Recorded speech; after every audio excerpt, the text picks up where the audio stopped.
Assalamualaikum warahmatullahi wabarakatuh. Shalom, selamat malam, salam sejahtera untuk kita semua.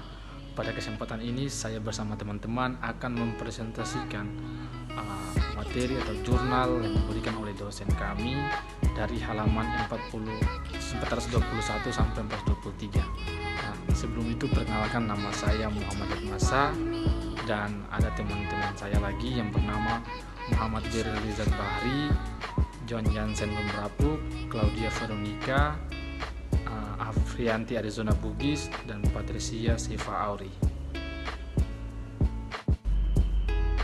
Banyak makalah telah ditulis mengenai metode empiris dan deterministik dalam desain dukungan tanah. Namun informasi yang dipublikasikan secara rinci mengenai penerapan metode ini untuk portal bawah tanah masih terbatas. Disebut oleh seorang teori Newton Jundi.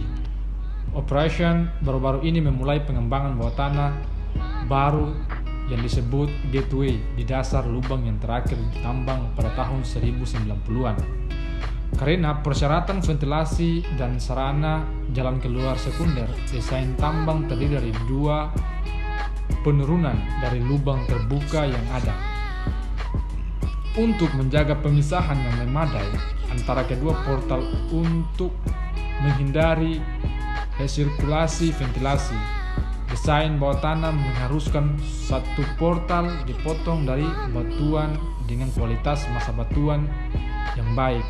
Jadi makalah ini tuh menjelaskan terkait proses menentukan lokasi lubang bukaan yang sesuai pada tambang terbuka dengan menggunakan pemetaan, pemodelan, dan pemboboran berlian. Selain itu juga ada desain proses pengumpulan data, desain penyangga tanah, pemasangan desain penyangga tanah, dan metodologi penggalian awal untuk dua jenis biji tanah dua jenis kondisi tanah yang berbeda juga dibahas. Selain proses desain, pembelajaran dari pemasangan penyangga juga harus didokumentasikan sehingga para pihak lain yang ingin merencanakan tambang baru dapat memanfaatkan pembelajaran terkait desain dan konstruksi nanti.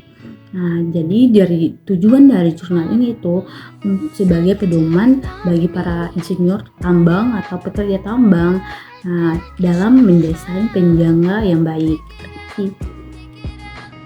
Newmont Junde Operation atau NGO terletak di 50 km timur laut Wiluna di Australia Barat di Provinsi Goldfields Timur di Yilgarn Karton. Endapan fasies hijau ini terdapat di sepanjang koridor laut utara hingga barat laut dari batuan kuno di sebelah timur sesar Nimari yang menukik ke bawah dan ke arah barat. Secara struktural, urat mineralisasi yang terdapat di wilayah ini ada 3, yaitu pirit, kedua kalsit, dan terakhir kuarsa. Di area ini profil pelapukan yang diperkirakan berkisar antara kedalaman 60 meter hingga kedalaman lebih dari 150 meter. Penambangan terbuka dimulai pada pertengahan tahun 1995 dan dihentikan pada tahun 2008. Selama itu sudah ada 20 lebih pit yang dijalankan. Ternyata selain menggunakan tambang terbuka, mereka sudah mengembangkan menggunakan metode tambang bawah tanah. Metode tambang bawah tanah yang dikerjakan ini ada 3 proyek yang dilakukan secara terpisah. Jadi tambang bawah tanah itu beroperasi secara terpisah. Yang pertama itu ada Barton, yang kedua ada Invicta, dan yang ketiga itu ada Gateway. Untuk penambangan tambang bawah tanah Barton itu dimulai pada Agustus tahun 1997 dan Invicta pada tahun 2004. Yang baru-baru ini dikembangkan itu ada tambang bawah tanah Gateway yang baru saja dimulai pada tahun 2011. Gambar 1 merupakan gambaran umum Junde yang menunjukkan beberapa lubang bukaan pada tambang bawah tanah.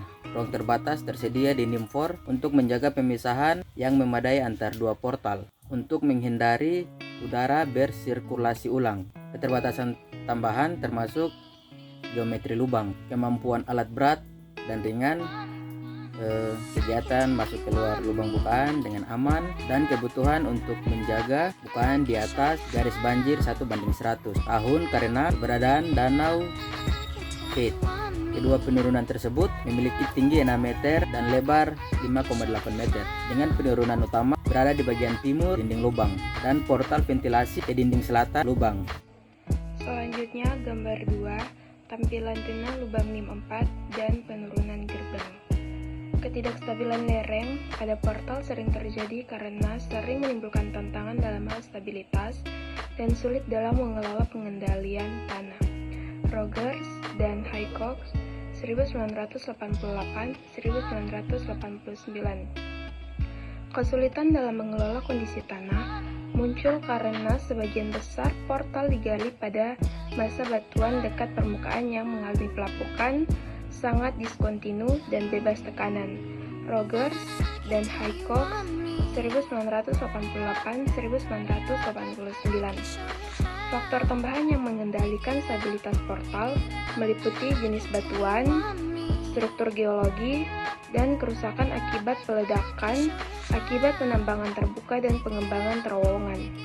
Meskipun lingkungan pertambangan tidak mengalami tekanan yang tinggi, tegangan penyangga terkonsentrasi di dasar tambang dan oleh karena itu diperlukan dukungan dan perkuatan yang tepat waktu hingga mencapai tingkat yang dibutuhkan untuk infrastruktur permanen.